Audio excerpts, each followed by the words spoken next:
UPSC પરિણામની યાદીમાં 432મું નામ અર્જુન. જે ક્ષણે દિલ્હીમાં પરિણામ જાહેર થયું ત્યારે કદાચના ગામમાં વીજળી પણ નહોતી.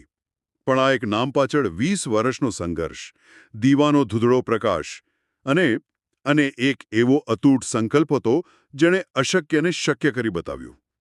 આપનું સ્વાગત છે. આજે આપણે કોઈ સામાન્ય સફળતાની વાર્તા નથી સાંભળવાના.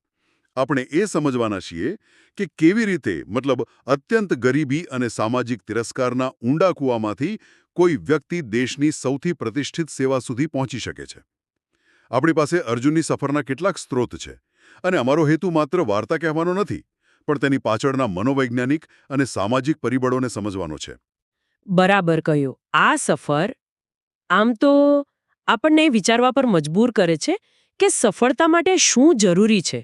શું તે માત્ર સખત મહેનત છે કે પછી પરિસ્થિતિ સામે બળવો કરવાની માનસિકતા? આપણે અર્જુનના જીવનના એ નિર્ણાયક વળાંકો પર ધ્યાન આપીશું જ્યાં મોટાભાગના લોકો હારી જાય છે, પણ તે કઈ રીતે આગળ વધ્યો. ચાલો આ ઊંડાણપૂર્વકની વાત શરૂ કરીએ. તો ચાલો શરૂઆત કરીએ અર્જુનના બાળપણથી. એક એવું ગામ જ્યાં ભવિષ્ય જાણે જન્મ પહેલા જ નક્કી થઈ જતું હતું. પિતા પથ્થર તોડનાર મજૂર અને માતા બીજાના ઘરે વાસણ માંજવાનું કામ કરે. એટલે ઘરમાં ઘણીવાર રાત્રે ચૂલો પણ નહોતો સળગતો. બિલકુલ. આ એ વાતાવરણ હતું જેમાં અર્જુન મોટો થઈ રહ્યો હતો અને એ નાનકડા બાળકના મનમાં એક સવાલ વારંવાર ઉઠતો, જે તે રોજ સવારે પોતાના પિતાને પૂછતો, શું આપણું જીવન હંમેશા આવું જ રહેશે? અને અહીં જ આખી વાર્તાનો પાયો નખાય છે.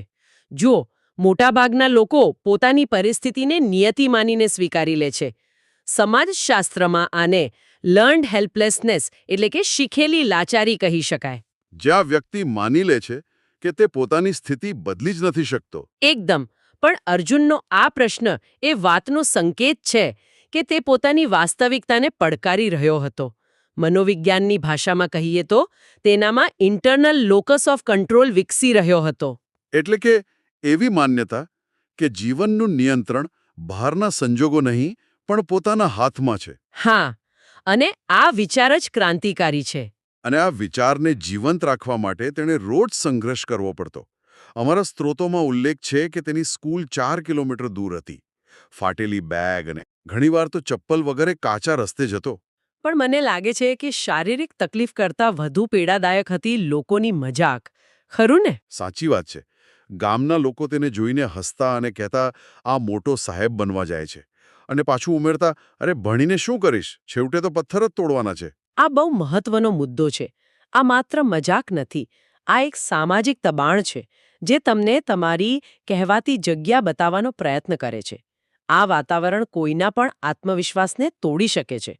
પણ અમુક કિસ્સાઓમાં આવો વિરોધ બળતણનું કામ કરે છે. અર્જુન માટે આ અપમાન એક પ્રેરણા બની ગયું. હા, એણે મનમાં નક્કી કરી લીધું કે મારે આ લોકોને ખોટા સાબિત કરવા છે.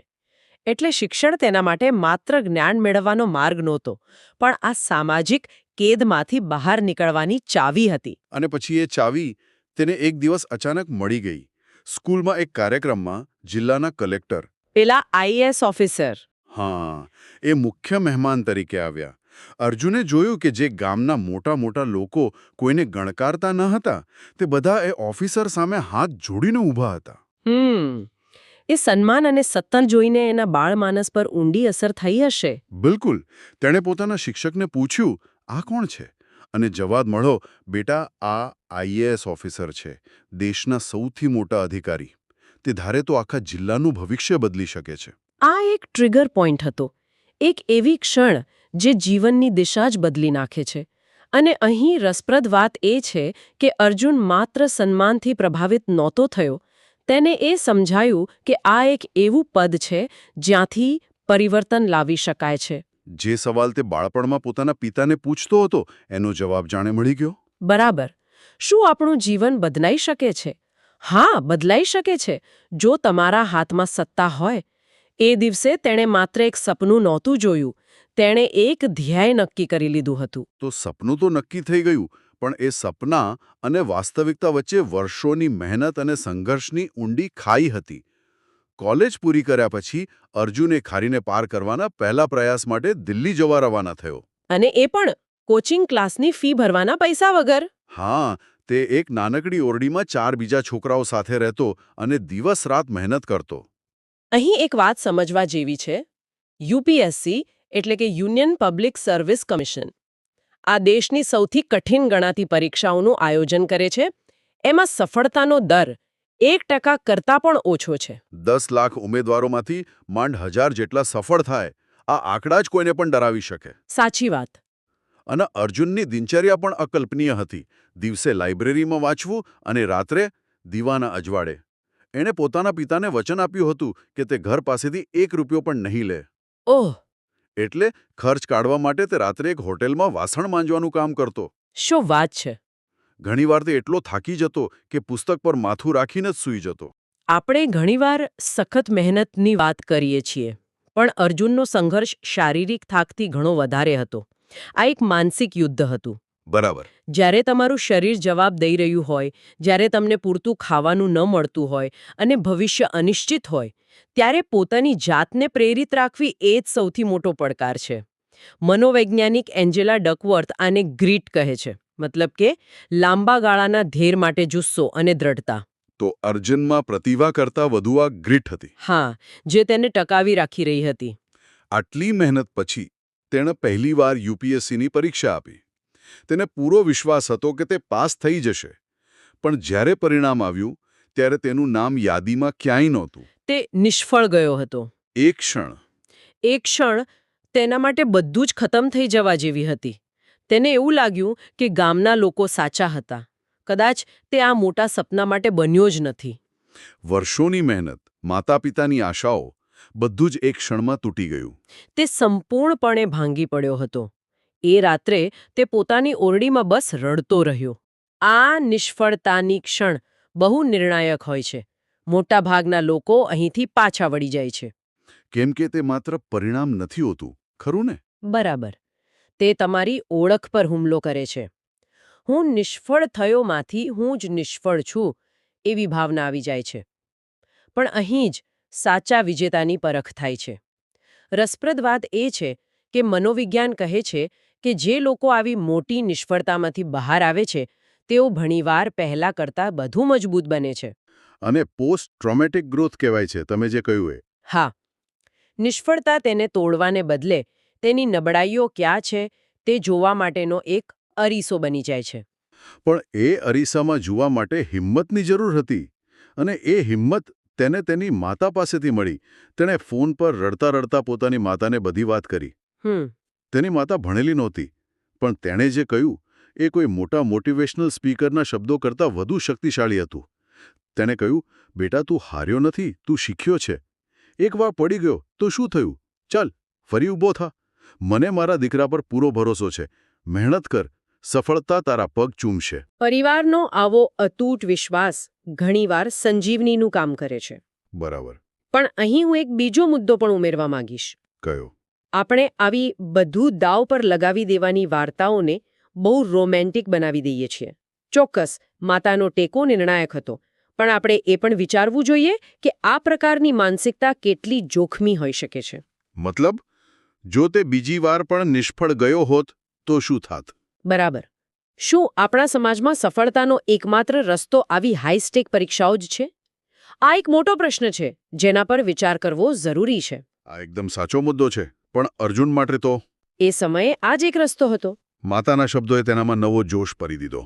તેણે પોતાની ભૂલોનું વિશ્લેષણ કર્યું. એને સમજાયું કે માત્ર સખત મહેનત પૂરતી નથી, સ્માર્ટ મહેનત કરવી પડશે. બરાબર. તેણે પોતાની ભણવાની પદ્ધતિ બદલી. આ વખતે તે બમણા જોશ સાથે તૈયારીમાં લાગી ગયો.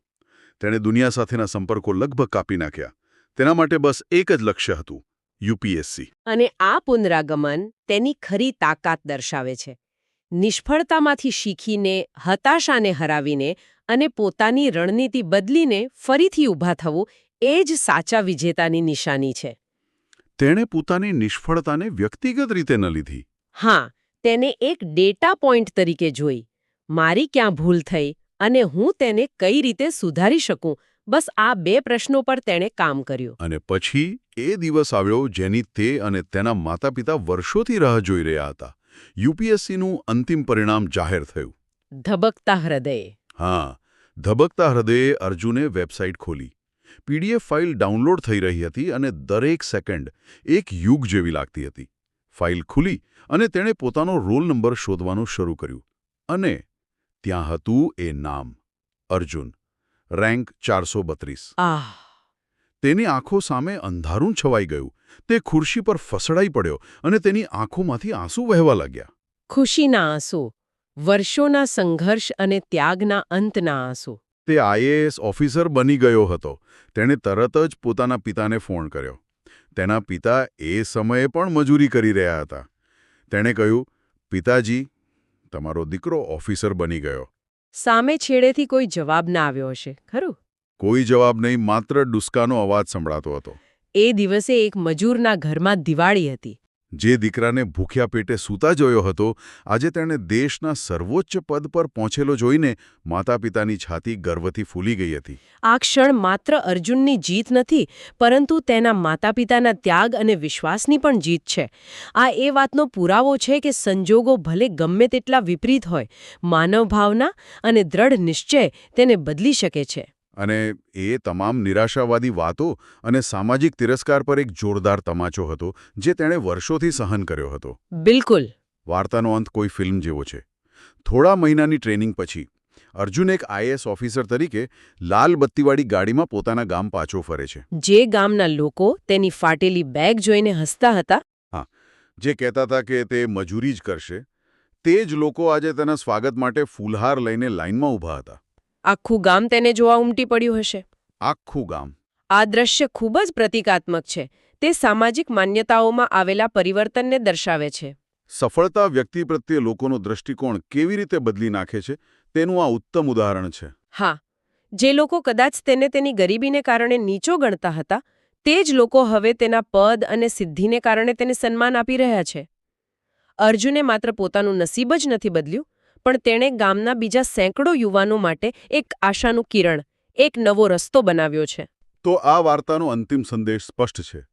તમારી શરૂઆત ક્યાંથી થાય છે તે મહત્વનું નથી. તમારી મંઝિલ ક્યાં છે અને તેના માટે તમે કેટલી મહેનત કરવા તૈયાર છો તે મહત્વનું છે. ગરીબી એક વાસ્તવિકતા હોઈ શકે છે, પણ તે તમારી કાયમી ઓળખ નથી. તો આ હતી અર્જુનની પ્રેરણાદાયક ગાથા. એક એવી વાર્તા જે આપણને શીખવે છે કે વિપરીત સંજોગો એ દિવાલ નથી, પણ સીડીનું પહેલું પગથિયું બની શકે છે. જો તમારામાં ચઢવાની હિંમત હોય. ખરેખર. અને આ વાર્તા આપણને એ પણ વિચારવા મજબૂર કરે છે કે સફળતાનો સાચો અર્થ શું છે. તે માત્ર એક પદ મેળવવા પૂરતું સીમિત નથી, પણ પોતાના સંઘર્ષ દ્વારા બીજાઓ માટે ઉદાહરણ બનવું. હા, તેમને પ્રેરણા આપવી એ પણ એક મોટી સફળતા છે.